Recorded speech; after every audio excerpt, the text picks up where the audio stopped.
And it's talking about looks. When you see a lot of the Native American pictures, and you see the hair that's long and this would mess me. And this would mess me. We was talking about this before the show, and this is a bombshell. I mean, y'all got to make a clip on this a clip about this. But this is an actual fact. You can fact check me, check it out. The Native Americans, you can check them out from the Seminoles, the Pequot, the Takapaw, the Eshak, the Blackfoot. These copper-skinned Native Americans had a hair relaxer. Native Americans, and they would relax their hair to deal with, they say it was more. It's easy to deal with their hair, and they made it out of cornstarch, eggs, and something else. Is that what got that sheen, the straightening? Yes, the sheen and straightening. Wow. And when you see them coming out of when they're not able to when they're taken out of their customs, their hair's gonna grow how our hair look now. You know what I'm saying? But these things were also things that nurtured their hair too. Yeah. That's phosphorus and stuff like that to help your hair grow and all that stuff like that. So it wasn't no inferiority thing that they're trying to look. It wasn't like a self-hatred.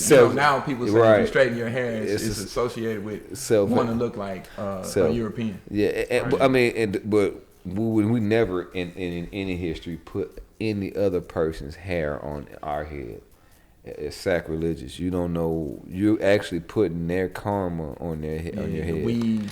Season 2 of Gentleman's History Hour is sponsored by HueRepublic.com. HUERepublic.com. Go to HueRepublic.com and get the latest colors to rep your hue. Gentleman's History Hour, Season 2. Ladies and gentlemen, this is another episode of Gentleman's History Hour on Equality. Rob J10X. We got a special guest, man. This is H-Town's own, representing the east side of H-Town. Yes, sir. The good brother, man, Taliek. But before we even get into what we're going to talk about this episode, we're going to give a shout out. Soul Food Veg, one of the premier vegan, soul food, healthy, alkaline-based restaurants in Houston. So if you're ever in the Houston area, in 3rd Ward, the historic 3rd Ward, riding down Emancipation, give him a shout out. He's on Instagram, Facebook, and we'll put that in the tag. We'll put all the information out there. But today we're not going to discuss food. We're going to save that for a different time. We're going to get into our indigenous history. People hear the word indigenous. They hear the word Native American. They hear the word Indian. I grew up with do you got Indian in your blood? Oh, you got that good hair. Right. We've heard that. We've heard that before. But before we get into it, I just want to give a special shout out to your brother and say thanks for coming through. Man, thank y'all for having me, man. We're going to dig deep today. Hey, we appreciate all our guests, but I'm really excited about having you here, man. Yeah. Man, we're going to turn up. So, Brother Taliek, man, the first question I want to know is, how did you get started on this trek to uncovering our indigenous history? And what sparked that? Started with my mother and my grandmother, and hearing stories about my great grandfather and understanding the Indian trails and even buried treasure in Mouse's Bluff, Texas, and different excavators and archaeologists trying to bribe my people to get these treasures, because they know these things were real and stuff like that, and this under the Indian trails, and my great grandmother being the Blackfoot Indian, and I'm like, man, they couldn't be lying. Ain't no way else lying. My great grandmother on my mother's side has some Native American, and my dad's mom has some. So everybody's great grandmother somewhere down the line. Yeah, I mean, people tend to throw it off the darker. They see our people like, man, you dark, you're real dark. But my people were very, very dark. But when that's just where you say that where it started at. But when I started doing research and finding out and reading Columbus's logs and his son's logs and cross-referencing a lot of the stuff that he was saying, and finding out that a lot of reports they were doing, he was actually lying to the Crown because he didn't want to let them know all the stuff that he found in the Americas. When you find his diaries, that's a whole nother story. But finding out these people were copper-skinned, crimson, dark brown, and some had long woolly hair. And going to the Library of Congress and the Smithsonian and finding these pictures there, and not only the pictures, just blowing your mind-boggling pictures and mind-boggling stories. They said that we in Texas, so me finding out about Texas. A lot of, are you familiar with Esteban the Moor? No, I'm not familiar with it. Esteban was a Moor from Spain. He was the only person that could talk to the indigenous natives in Texas. And I think they were the Atacapa Eshek of the Gulf of Mexico. They've been dated back in Southeast Texas, Louisiana, over 12,000 years. Esteban the Moor, when you do more research into his history, into the Moors, they actually knew about it. It was actually they was actually keeping this in a secret from the Crown. It's been well known. It's well known in history that they were trying to keep the Americas a secret, even in ancient Egypt and Nubia. There's been trade. They've had corn. They have poppies, corn, coca leaf, cocaine. That's a whole other story. Cocaine and mummies. This whole documentary. It's a lot of stuff that comes from the copper, the pearls. The most sophisticated, the most amazing pearls come from North America. See, you attacking it from. I like what you're saying because you really attacking it from a deep archaeological standpoint. And I say like I'm a baby in the journey, but I do believe that I more likely than not, and if I had to identify with, I would identify on the indigenous side. Right. I've been starting my journey more on the legislative part of it and learning things like the Racial Integrity Act, right.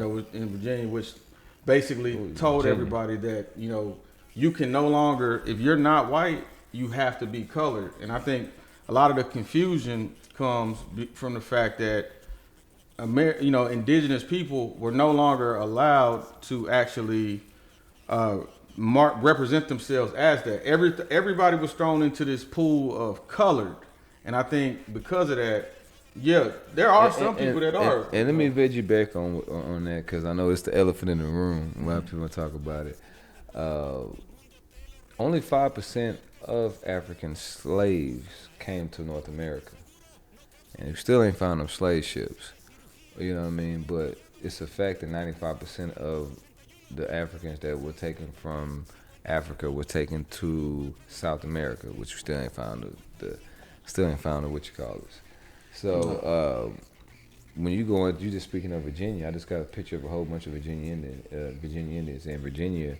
I think in 1866, somewhere you can look it up. They classified Indians as Negro. Yeah, that was a part of the Racial Integrity Act. For context, when you first started the research and when you first started digging, the names, we hear Indigenous, we hear Native American, right. and we hear Indian. Right. When you first started the research, were you identifying with these terms? Indigenous, Native American, Indian. What were you getting in? And when you started the deep dive, when you initially started the deep dive, etymology. My old professor at Texas Southern, man, I forget his name, cool guy, and I forget him, but he taught me with etymology.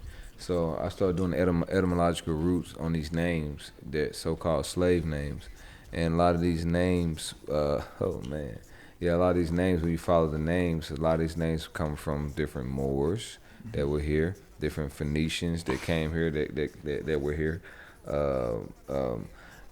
The indigenous language of the North Americas that's just all prevalent is what they would call Paleo Hebrew.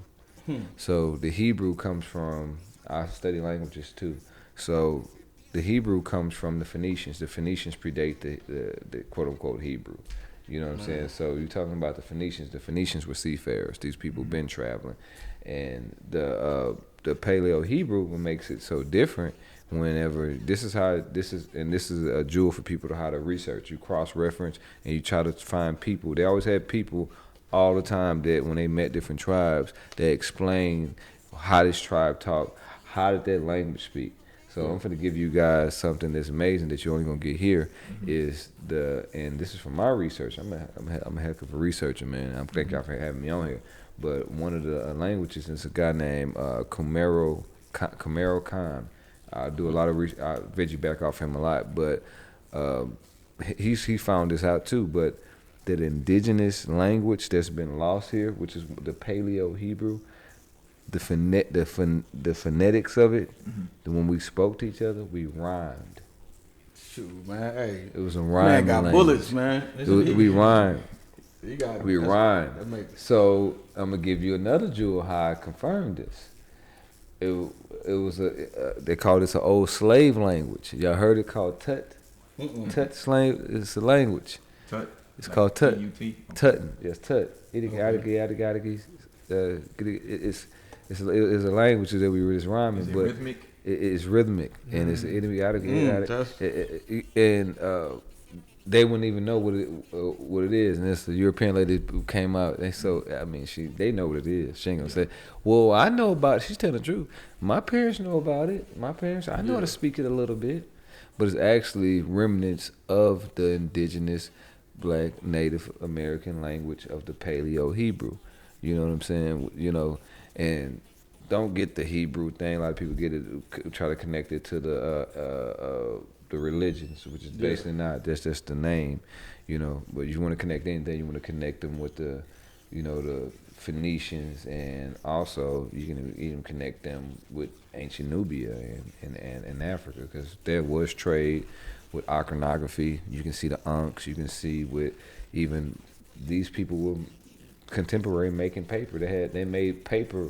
I know one of the first people to ever make it. I learned from Professor James Smalls about the papyrus that they made in ancient Egypt. But in the Americas, they made their own papaya. Made out of there was a certain plant. I can't think of it right now. I can get it back to you guys. If you guys find it, you can. We add to the notes. Yeah, hey, I got a question for you, right? And you saw, and the way that me and you initially just connected online was, brother made a post, kind of trolling my belief about the indigenous roots, and then he posted a picture of, I guess, the grandson of some, renowned Native American, and he looked like the, traditional Eskimo that came down here through the Bering Strait, Native American. You remember, you my age, y'all remember whenever the guy saying don't litter? I'm a Native American. He had those commercials. Okay, I do remember those. He was Sicilian. Wow. From Italy. Sicilian. But let me ask you this: Why do you think the idea of us, or not even all of us, the idea of some of us not coming here on a West African slave ship, being here before colonizers arrived here, is so enraging to Black people? You fear what you don't know. We just gotta connect the dots, man. Why else on this planet would they not want you to read? I mean, people get mad. Other than common sense ain't so common. So we're gonna make it hit. We're gonna get a little old school with them, like get our grandfather. Common sense ain't so common. So if they didn't want you to read, they didn't want you to know something. They didn't want you to know that this is your land. And it was a big land grab, and it's been proof that they was shifting Native Americans around America and telling how you from Africa. You came from Africa. So for context, we're talking about Black indigenous history. Yes. People that's watching this, that's listening to this. Because people, when they hear indigenous, they just automatically think Native American. And they don't connect. Well, and we're in Houston, so we're going to connect. We're going to talk about it all a little bit. So we also had a connection. We want to talk about our Mushain brothers or our Mexican brothers. Let's talk about the origin of Mexican. I told you I want to talk about that as well. Yeah, most definitely. Go ahead. The Olmecs, or the Shi people call, America Mu, or they call themselves the children of Mu. This is a fact. Wang Di, you can look up what dynasty it is. Can't think of what dynasty, but Wang Di of the Shang dynasty came to North America. It's proven all through China. The admixture they showed. If I can bring you to the museum in downtown, Natural Arts Museum, they show a jaguar, which the Native American was called jaguar paw. the black Native American. They show the jaguar devouring the Asian, then you see the Mexican or the Mushang. Yeah. And you translate it into modern day, modern day English, and was it Spanish? If I'm not mistaken, it's Mexican. That's where you get Mexican from. It's the admixture of the children of Mu and the Shang dynasty of the Asian Mongoloids and the indigenous blacks that have been in America. You can not only say the Olmecs, because I mean there are skeletal remains of the oldest woman being in Brazil dated back over 30,000 years, which is even more fossil records showing that as well. But if you don't know, there are over 100,000 pyramids in North America, or they would call mounds. One of the biggest is on the Mississippi. What is it called? Can't think of it right now. Pyramids? Yes, it's a big pyramid. Can't think of it. But there are a lot of them. I never heard 100,000 pyramids in North America. North America alone. They got them in Ohio. They got them in Texas. They got them. Define when you say pyramid. What? It's a pyramid dome structure, and up under it, a lot of them have ceremonial underground. Some it's been mummies found in there. A lot of them is these are particle accelerators to being aligned with certain celestial alignments. You know what I mean? To get certain celestial energies and similar stuff like to that. the ancient Kemet. Similar to the ancient Kemet. Look at the way they had the pyramids aligned with Orion's belt. That was how we communicated with the Most High. Absolutely. Wow. Was the celestial. But I also, getting back in this ride with our black indigenous history. Now, some people, just like we say online, the first thing that people jump to is, I'm African, right? We hear that, and they feel as if it's this combative nature to say that if we discuss indigenous black history, then that means you're being anti-African. It's like a diss to Africa. Well, it's definitely not, and let's just discuss the difference. We know there's differences between us. Y'all still our brother, we're brothers, but there's differences to us. We have affinity for ball games. We created all the ball games. The black natives, the indigenous people that have been here, we've been playing these ball games. There's no quinky-dink that nobody can beat us in ball games. We've been weightlifting. We were weightlifters too as well. The reason why we call this Jaguar Paw, because we move.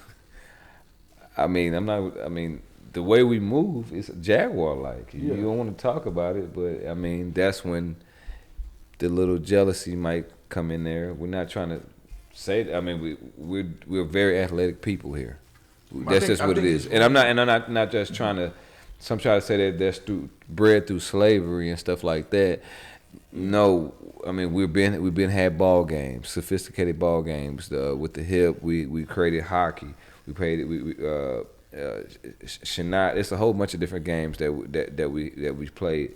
The Olmecs that been here with the rubber balls and stuff like that. So there's definitely a difference. And just like we colonized the world, we've been here. There's no place you can go that we're not here. Just like that we haven't touched. Just like you go to Australia, you go to Malaysia.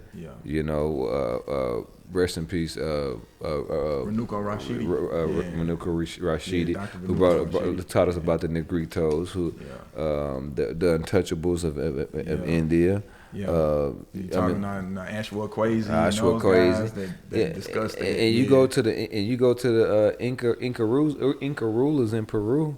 These are straight black people. Yeah. These are black people. So what you're saying is there's no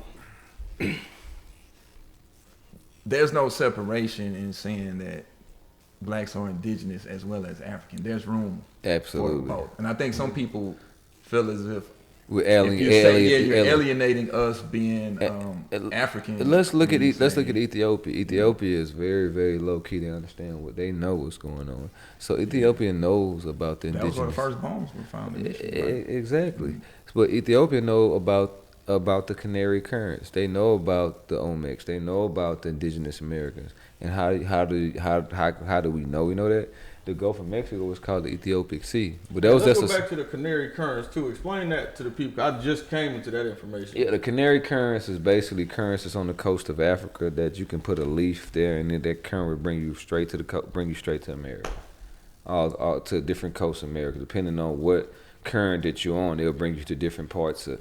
And our people understood that, especially the Ethiopians. So the Mexican government, whenever the Ethiopians were at war with the Italians, they sent them a big Olmec head. You know, picture from they came before Columbus. The big statue. You know, like, man, this is represent. You know, we we looking out for it. And they had a lot of those statues in Central America. Oh yeah, there's a lot. Oh yeah, so the Olmec heads. So and we've been back and forth. So the braid itself is is the etymological root. You got to go to Ethiopian. The Ethiopians started the braids. So it's been, that's another connection with the hair and the spices and the different foods, the corn and stuff like that. There are a lot of ancient texts that talk about the trade, going into the lot of Cam, New Camelot, the lot of Cam, Kemet's New Lot. Yeah. Now, I do believe, to what you were saying now, I do believe that connecting with the indigenous roots, it's not necessarily a break from the importance of Africa and the things that happen in Africa. I'm the type of person, if my roots set my allegiance to the truth, if my roots say that, I'm of the indigenous, I'm gonna claim the set that I'm actually a part of. Right. That's not a knock on Africa and a thing, but I think just to blanket all people as African, by definition. And another thing with the Native American, I know there is like the etymology. The definition I go off of is the definition of a Native American at the time of the founding of America by that dictionary, which is a Native American was somebody who was here before colonizers. Period. That's it. You don't have nothing. Well, they describe them. They call them copper colored, swarty. So exactly. So you could have been from Africa, came on a Mansa Musa ship, you would still be a Native American by definition. Because now we're getting into the geography of where we were placed. George was that Abraham? What was that?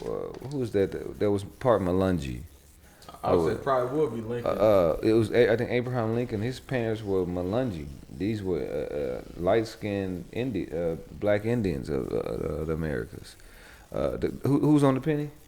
Yeah, Abraham Lincoln. Yeah, he was part. He was part. He's part Malungi. So there's that's very encryptic. And Scholar Fred even brought up too, like in one of his court cases where he was referenced Moors, referenced black person not as a Negro but as a Moor, and some of the things that he was saying, that showed him to be, a little bit more. White didn't mean what it meant today. White meant like a free person. That's why it'll throw people off if you read his text back then. He was an Indian, but he was a white. He was an Indian, but he was a white man. Yeah, hey, we did. Shout out to the GHH. We broke down. It was just one term, but I want to start going back because that's one of the things we been look at sometimes. Thomas Sowell, some of the terms that were used before, like scallywag. Scallywag was a term for Southern white folk. A lot of the terms that are used about to us. Trolls too. Yeah, with stuff for that white people used against poor white people. Even the Iceman Inheritance. Check that book out. Bradley, I think that's. They banned him from Louisiana. Yeah. And it's a white man, and he just basically let you know their subconscious nature. And how they go about doing things, and they didn't like it in Louisiana. They said, "Man, you come." They made a law. Saw that book at the Shrine of the Black Madonna. They made a law. Yeah, they made a law. If he stepped foot in Louisiana, they're gonna lock him up. Wow. No, and this might just be visual optics. I may be ignorant of the why, but to me, another thing, just taking all of this, data and research, just going off the common sense naked eye, we don't look the same as Africans. Like we like. And I'll give you, and it's talking about looks. When you see a lot of the Native American pictures, and you see the hair this long, and this will mess me. We was talking about this before the show, and this is a bombshell. I mean, y'all got to make a clip on this a clip about this, but this is an actual fact. You can fact check me, check it out. The Native Americans, you can check them out from the Seminoles, the Pequot, the Takapa, the Eshak, the Blackfoot. These copper-skinned Native Americans had a hair relaxer. Native Americans, and they would relax their hair to deal with, say it was more, it's easy to deal with their hair, and they made it out of cornstarch, eggs, and something else. Is that what got that sheen, the straightening? Yes, the sheen and straightening. Wow. And when you see them coming out of, when they're not able to, when they're taken out of their customs, the hair's gonna grow how our hair look now. You know what I'm saying? But these things were also things that nurtured their hair too. Yeah. That's phosphorus and stuff like that to help your hair grow and all that stuff like that. So it wasn't no inferiority thing that they're trying to look. It wasn't like a self-hatred. Now people say if you straighten your hair, it's associated with wanting to look like a European. Yeah, right. But we never in any history put any other person's hair on our head.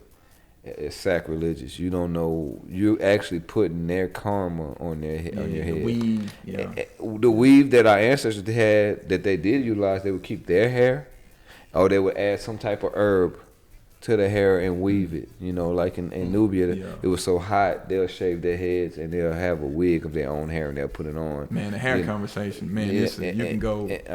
That's a whole nother. But they were so confident they shaved their head, and, but they would have wigs and stuff like that. They would have different herbs to combat against different bugs, or herbs to help your scalp and stuff like that. It was all purpose, and when everything was for a purpose. You know what I mean? And it was also, you want to make your vessel better. You know what I mean? Not hurt it. You know what I mean? And our similarities, when we talk about African and indigenous or Native American, our respect for nature. Absolutely. And understanding the respect for nature from the African standpoint, even if we start talking about the Dogons and the Sirius star system. Mm-hmm. And understanding in the Native American culture, the respect for nature. These things are, it's kind of, for me, it's innate in us. Exactly. As black people. But it comes from that's where the word God, God is nature or netter. It comes from the word netter, you know what I'm saying? And those are different aspects of nature. And I'm glad you're bringing up the similarities, the different deities, such as Earth in ancient Egypt, Mayat and stuff like that. The 42 declaration. And like I break down Earth is the hippopotamus deity. These things had meanings. This is where we get the word Earth from. It's a hippopotamus. She puts her newborn in the middle, and she orbits around in the same way the sun and Earth orbits around each other. And that's where we get the word Earth from. For people that's unfamiliar with my, for the pop culture people, Rihanna has the tattoo. Yeah. Across her, the front of her breast, I think, is where she has the tattoo of my eye. And the reason why ancestors use the zoo type is because it takes millions of years for these animals to change. So, that's like, I forget what temple, not Abydos or whatever. You got 24 baboons. This will get 24 hours in a day. You got the crocodile got 60 rows of teeth. That's where they said was where 60 seconds come from. So, a lot looking at animals and looking at nature. Because if you're the first person and you see animals, you don't really have a frame of reference. Like if you're here and if you see the sun and the moon, you're trying to figure out what that came from. So we were not. A lot of people think it was polytheism. It wasn't polytheism. It was more so understanding God in the nature of it was us being here. It was a teacher that just went viral. She was trying to make fun of some Native American kids or whatnot. They probably was $5 Indians. They look like it, but she was trying to say you can tell she didn't understand the spiritual component. Rock, I understand you. I love you, Rock. Wind, woo. Yeah. No, we understand that these parts like this, we honor and have respect for the sun and venerate the sun. Yeah. We we venerate the shoe. Shoes the netter of wind. When you understand wind, you understand different trajectories. You understand what's coming. It's respect. You understand. You understand nature, you understand rocks and the vibration different rocks hold and different frequencies, those things that you can do. You can utilize. You can even heal yourself with these different rocks and stuff like that. If you opened your mind, Okay, you skip past. But I'm just saying, you skip right past $5 Indians. So let's just get a double back to that real quick. Oh yeah. When there was the big land grab in 1866, whenever a lot of the Indians, it was a lot of, I think it was 40, I'm not sure it was 40 acres and a mule, but they got a lot of land. So it was a lot of Europeans that went to the Indians' Dogs Road, was paying them $5 to be Indians. And that's where we get a lot of the $5 Indians to this day that's not copper colored, copper skin or copper colored, and a lot of them that you see today, even a Spaniards and Spanish. That's why I let some of my brothers and sisters know that's Mushika. Hey, you're not Spanish, you're not from Spain. You got really indigenous blood running through you. But hey, if you choose to align yourself with that Spanish bloodline, I can't knock you. That's what you want to do. But hey, that's what destroyed our civilizations. That's what destroyed our camaraderie with nature and connection with nature. And we had a symbiotic relationship with nature and Earth. The planet. Yeah, we understood how to live in harmony with nature. Absolutely. We understood that it was a harmonic experience. It wasn't a destructive, like, oh, I see a tree, let me go knock it down. Yeah, no, right. I have respect for that tree. But one thing I want to touch on is, and once again, when you open a topic like this and you start doing the research, you start hearing it from both sides, right? And one of the sides, and I want to touch on both, but you hear, well, Native Americans held us in slavery, right? Right. Some of the enslavement of Africans here was due to Native Americans. So that's one of the things that, if we want to touch on. Yeah, we especially like with the Seminoles, the 5 tribes. Yeah, a lot of people have referenced those 5 tribes. Yeah, in order to become a civilized tribe, they want you to participate in slavery. A lot of times they will pump fake and say they did, but they really didn't. They're like, hey, this is my slave. When you do research across reference, they didn't. But the tribes that participated in it were a lot of the tribes that were at war with different darker skinned tribes, were mainly the Mongoloid tribes, the Yellow Indians and stuff like that were practicing certain things, sacrifices and stuff like that. A lot of the different darker skinned tribes wasn't doing, which a lot of it came from the East. But it's really weird because for people that'll say, well, how can you say we have a connection with blacks being indigenous because they held us in slavery? But you can say the same thing about some of the tribes in Africa as well. Yeah, I mean, that's fair argument. Well, I mean, it was 2 totally different types of slavee too. Yeah. So like with a lot of the indentured servitude, they would continue. Some of the lighter skinned tribes, and this is much later on. This is after the damage is done. That's what people have to understand. All the black tribes were obliterated for the most part, and they're spread all around. Spread all around, or been pretty much whipped with the pen and told you were something else that you're not. Yeah, so a lot of different creeks. It was creeks. It was different certain Cherokees. I see Cherokees are dispelling different blacks and stuff like that because of different $5 Indians that were there. But you cannot dispel. I mean, the truth is coming out. Florida. Florida has that connection in Florida. Especially when we talk about slavery and the revolts and aiding in blacks seeking refuge in Florida, where the Seminoles were aiding us, and the guy, I think it's John Horse, was one of the big generals there. Yeah. With the Seminoles, actually, with the blacks leaving and having a place of refuge, saying, "Oh, you can come to Florida and unite with the Seminoles and fight." Yeah. And that's how we moved around too. Harriet Tubman was a Native American too. A lot of people don't want to talk about how else was she understanding. She knew the terrain so well in the quote unquote underground railroads. Yeah. And the underground railroads, it wasn't no railroads back then. We gonna the comment section gonna be lit up now. Yeah. So to understand how these people understand about these underground networks, you gotta understand about when you gotta go deep into their culture when they talk about these ancient trees that were knocked down that's not here, that these tunnels are almost the size of this room that you can go, But that's a whole nother. That's a whole. Hey, you say I gotta drop a hot take. Look, we're gonna have to come back and do the homework and research on it. But I'm not gonna lie. I am of the belief that it's highly possible. Ain't no Harriet Tubman. I believe it's possible Harriet Tubman is a fictional character. It sounds crazy. I'll come back with the information, but Tubman is actually a connection to a lot of different indigenous names too. See, a lot of people don't. Them names you follow names like Tituba is. You heard about the Salem witch trials? Yeah. Tituba was they called.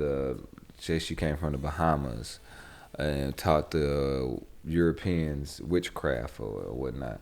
But actually, Tituba was a Native American who was just basically teaching them different customs and how to clean yourself and stuff like that.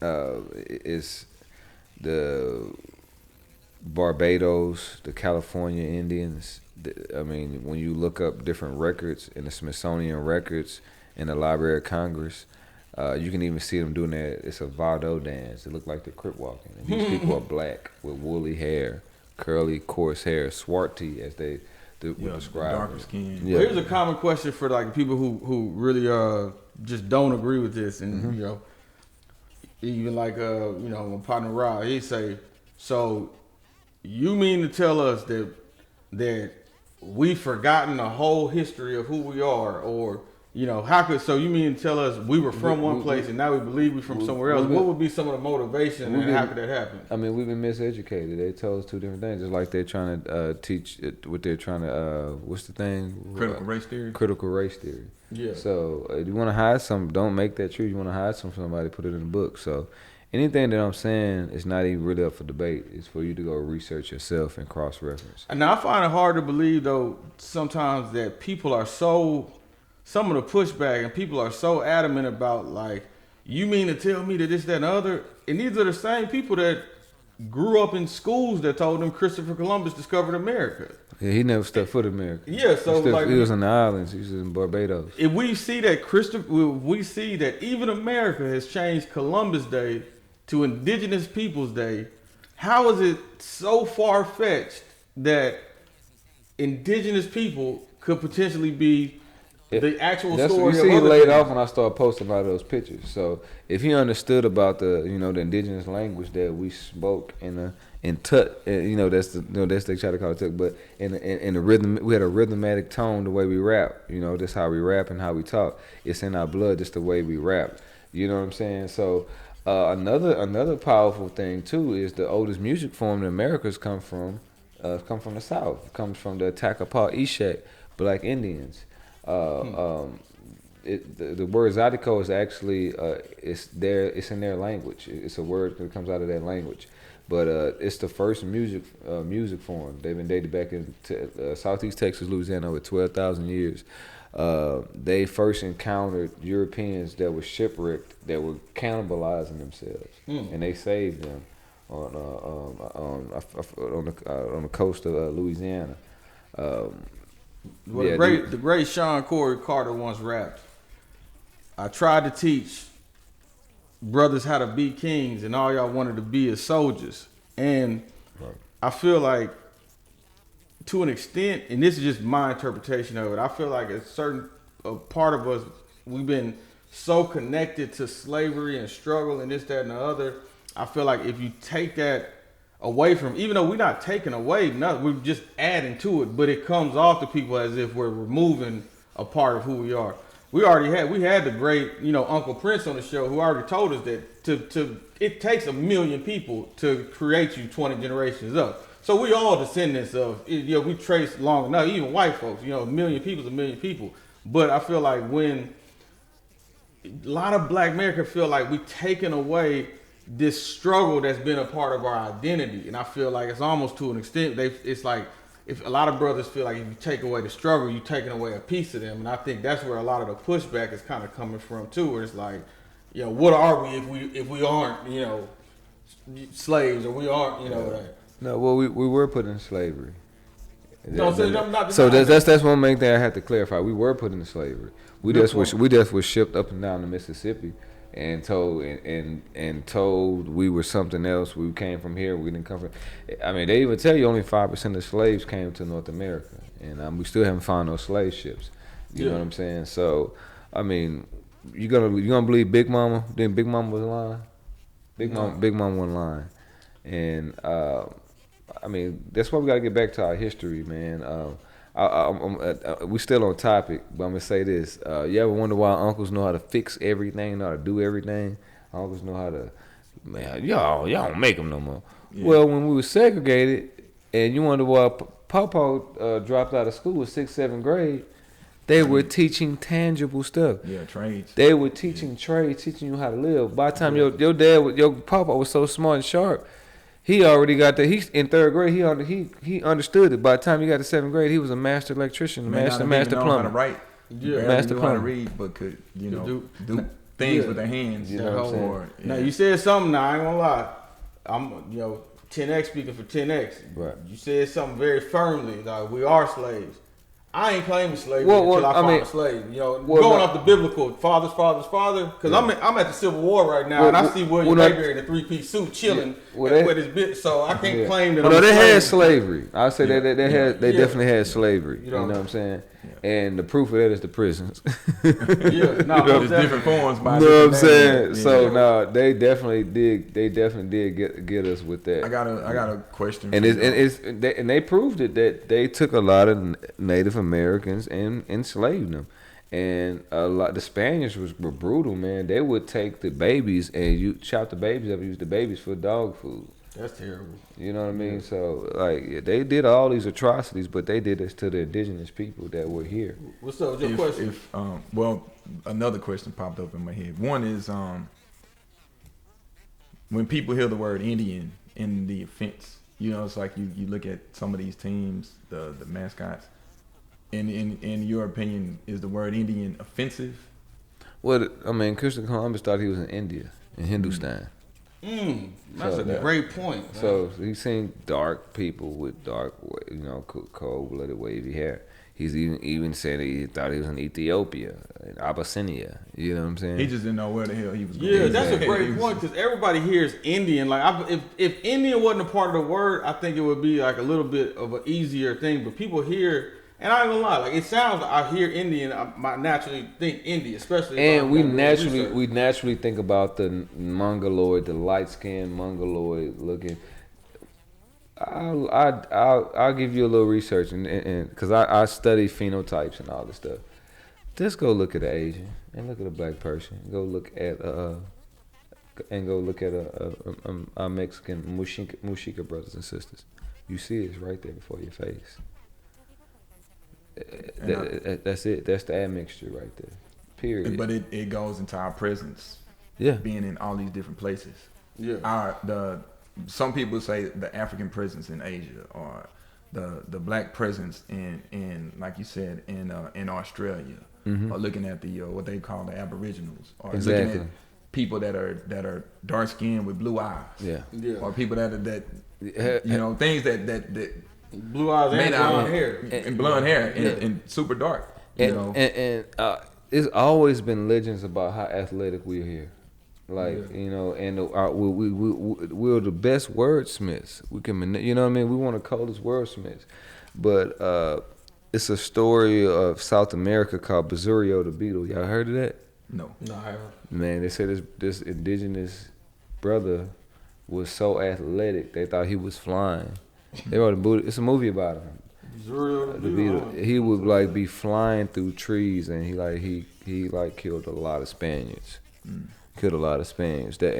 That's jaguar paw. Now, where was this at? Okay, is this Central America? Brazil. Oh, Brazil. Besurio the Beetle. It's a movie. I should check it out. Google it. It's amazing. So, in the words of the great Dr. Martin Luther King, where do we go from here? What do we do with this information, in your opinion? How does It's a great question. Do the etymological root on your last name and see where your last name come from. Do a genealogy background. Once you connect way back where it went to, like mine went back to Louisiana. I started finding out, hey man, they used to attack apart Eshak Indians, you know, and in Texas too, the Dedos or the Chateau Mound Builders, you know what I'm saying? Which they depict them as being mongoloid. When you go into, you know, they'll throw you off, but you got to go deeper. So when you go deeper into what the natives seen and what they depicted at, is totally different than what the depictions that the modern artists are drawing. You know, more Asiatic features. You know what I mean? Okay. And in this knowledge itself, bringing it back to your what you do as far as with Soul Vegan, where, as far as just an overall holistic learning about history, where do you feel like the diet and, you know, all of that kind of? Yeah, I mean, I'm a firm believer the herbs have they have the ability to liberate us on a whole nother level. We just don't have no clue of how powerful these herbs are and what they can do for us. South America is a giant pharmacy. It's a giant. Our ancestors put that there. It's been proven. They always taught us about the rain. Don't destroy the rainforest. Yeah, the rainforest has been strategically put there by our ancestors. This come from spirit, and this come from me learning research. That researchers said, look, the way all these plants and stuff that's been put there, nature don't grow like that. Somebody planted all these different things here, and these things have all kinds of powerful. Just like the ayahuasca, there are things that's 10 times greater than ayahuasca that they're sworn to secrecy not to tell us. The toad. You know what I'm saying? I've done peyote. I've done all that. Have you ever tried the toad? Yeah, I've done the toad. The toad. It's not. Yeah, but it's not stronger than. I've done DMT times 100. I've never done no LSD, but I've done it 100 times. Is it really just 10 minutes? We got a whole episode. I'm a shaman. I'm a low key shaman, man. So I'm a very spiritual brother, and like I really do this. I've done peyote. Peyote, you're gonna throw up everything, and you're gonna trip for about a good 6, 7, 8 hours. So when I say about my ancestors, and some people say we're talking about the ancestors, I commune with them on the physical, and I commune with them on the spiritual realm too. Wow. So you want to get in touch with your ancestors. That's if you want. If you want to do it, just do a little research on your ancestors. Get you a little altar together. Fire, air, and water. There have a stone there. Have a little water for libations, like our ancestors do. Have a little incense there. Have a picture of an ancestor that you want to tap into. You know what I mean? That's been part of our culture for a long time. We celebrate it in different ways, symbolically, without knowing it. Just now, imagine if Lion King was done in a regular movie. We would look at death totally different. You know what I mean? And that's we are eternal beings. So that's why we gotta look at the Christian Black Codes of 1724 and why they told us to look for pie in the sky. When you look at a lot of different records, let's say you was my brother and they came and killed me, and my spiritual ass, I'm coming to talk to you in the spirit. Hey man, get up and go take care of him. And it's been proven in slave records that they're like, man, who got you, told you to go kill Master? Well, Nat Turner. Well, somebody came to him in spirit. They'll tell you, my brother came to me in spirit and told me what to do. Hey, crazy. And he's telling the truth. So the Christian Black Codes is they ban the drum, the African drum. When you die, look for pie in the sky. Slave, or is you a slave or servant, obey your servant or slave master, fear him as you fear unto Christ. You know what I'm saying? Even if he's forward or cruel, forward, it means you fucked up, forward or cruel, fear him as you fear unto Christ. They could definitely go dig deep in that Christian Black Code, because, it was actually a Baptist pastor, minister, told me that, no, ancestor worship is a part of our culture and a part of our history. That ancestor, I feel like, Christianity. Well, they used to teach us this. I never forget that, because I used to see my ancestors. But they used to tell us that if an ancestor come to you, though, they said that's a familiar spirit and it's a demon. That's what I was taught when I was young. Your mama come to see you, is they would tell you that's a demon. That's crazy. I believed it when I was Christianity. Well, that's the thing, and then to tie it back to what we were talking about in school, how we were introduced to things. Like, can y'all remember the first time y'all were introduced to the word Indian? Because in the books, I don't think they used indigenous. I don't think they used Native American. They just said was it the Christopher Columbus story? We had an Oregon Trail game on the computer, and then we had it just used to be like this Cherokee. For whatever reason, Cherokee was the thing that I remember. Like, you know, Cherokee people, and all the photos were kind of like basically like the Atlanta Braves mascot. You know, what we've known, you know, pretty much as the what Native American has been told to us looks like. And that, I mean, or Indian looks like.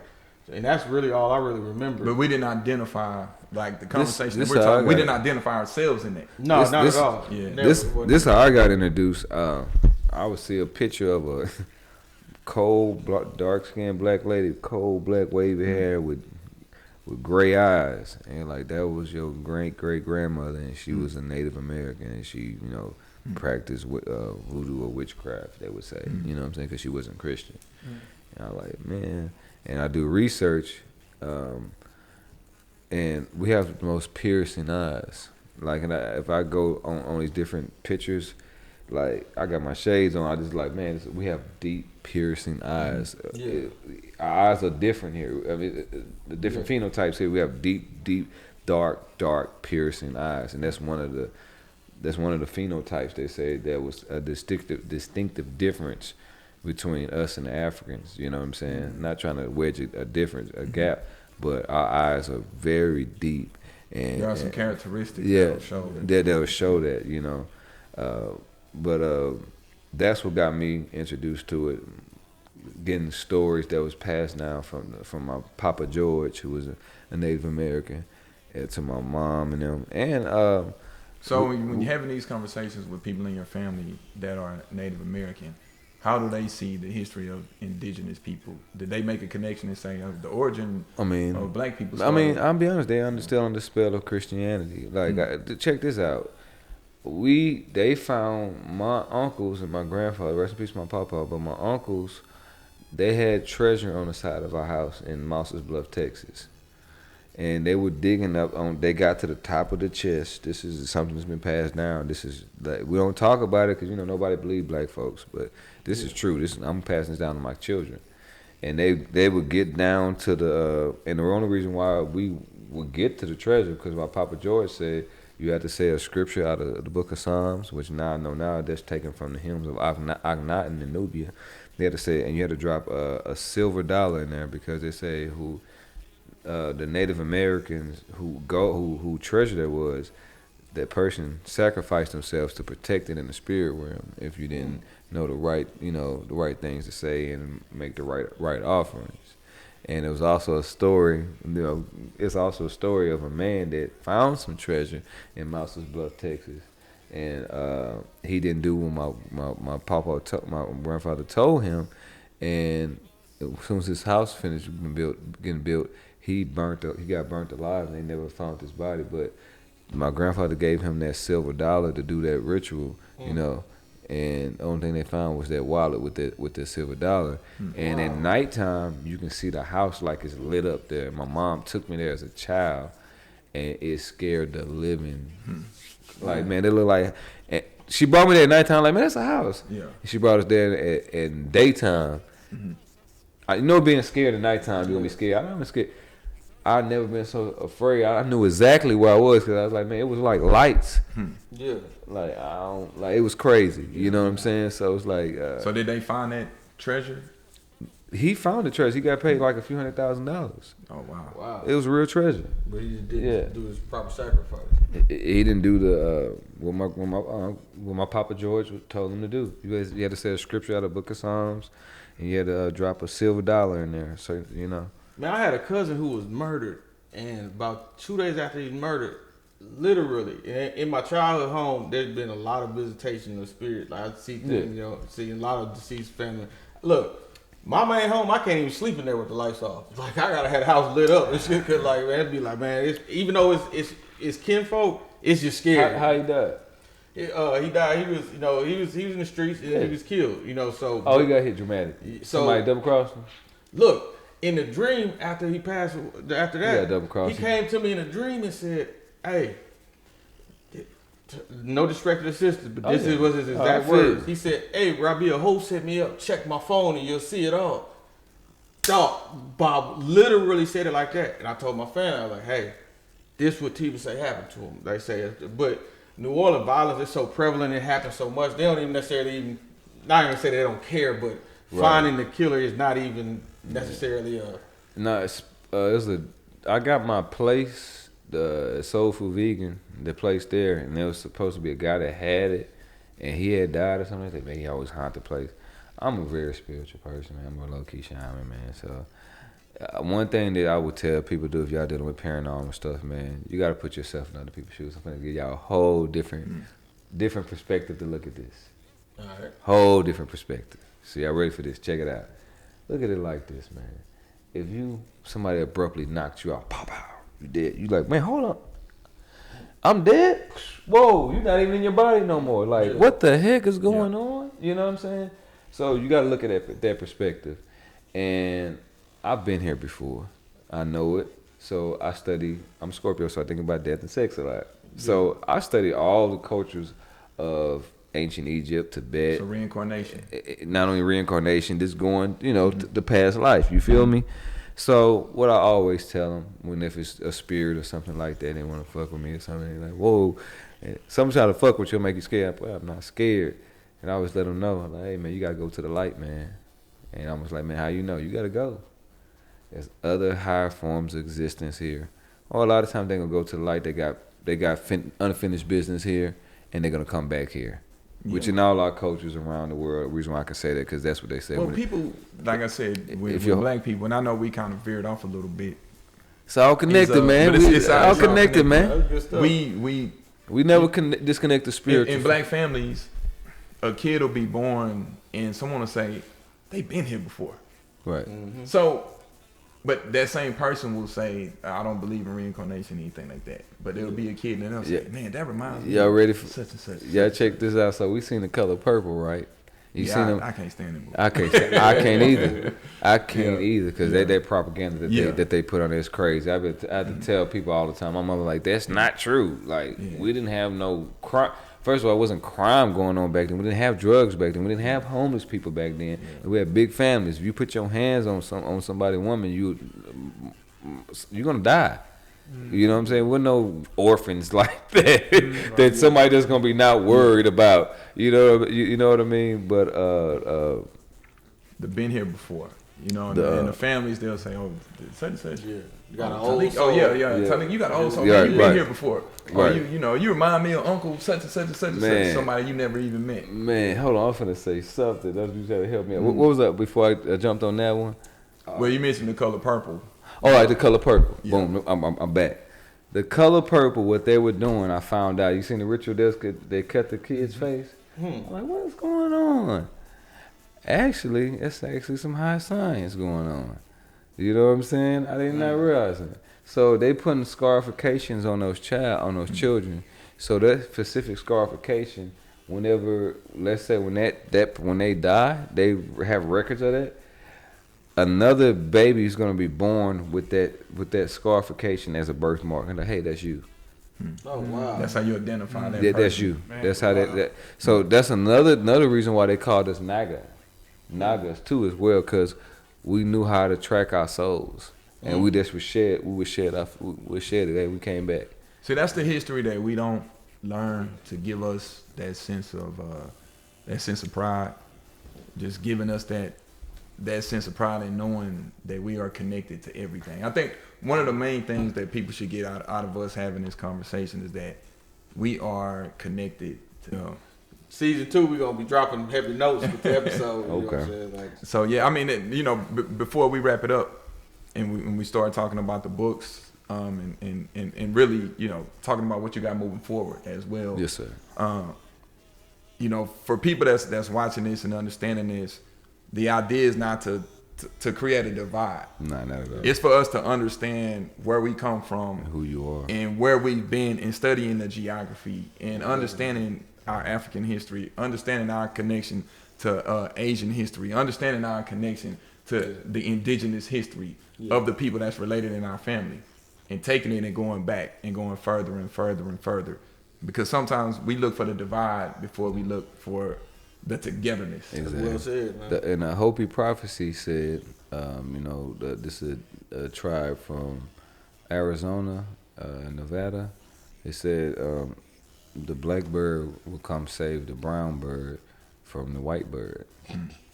I didn't even laugh. This was so good. You know, so my ancestors been. I mean, I've been told by elders, you go to South America, these places with a meek heart, they'll show you who you are.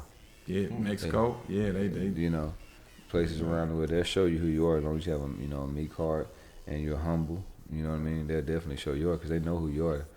Even there are Asian prophecies of the future Buddha to come. This in Asia. Black man. It's a black man. I think I've seen. You seen the statue? Yeah. It's about like 10 stories tall, gold, black man, big nappy hair, big ears. That image of the Buddha that they put. I'm gonna give y'all another one for another show. I done a lecture on who are the real messiahs and who carry the messianic energy. And that messianic energy is, break it down. That messianic energy is Bob Marley, it's a Beyonce, it's Serena Williams, it's LeBron James. You can even you can wiggle your leg good enough to galvanize the masses. That's that messianic energy that we have, that Christ-like energy that we have, and it comes from the West. No, a lot of people don't want to influence, like the music, ability to galvanize people, to galvanize the world. That's what they tapping into. Not that they are the one of the 16. LeBron do like wine. But that messianic energy. But before we wrap it up, Taliek, I want you to give out some of your resources or some of your influences for people that's watching this. It's a lot of heavy content that came out. So, if you know of some authors or some names that we could tell the people to start studying if they want to get on that track and say, okay, I want to learn some of the stuff that these guys talk about. Another real good book that's in the Library of Congress, New Atlantis.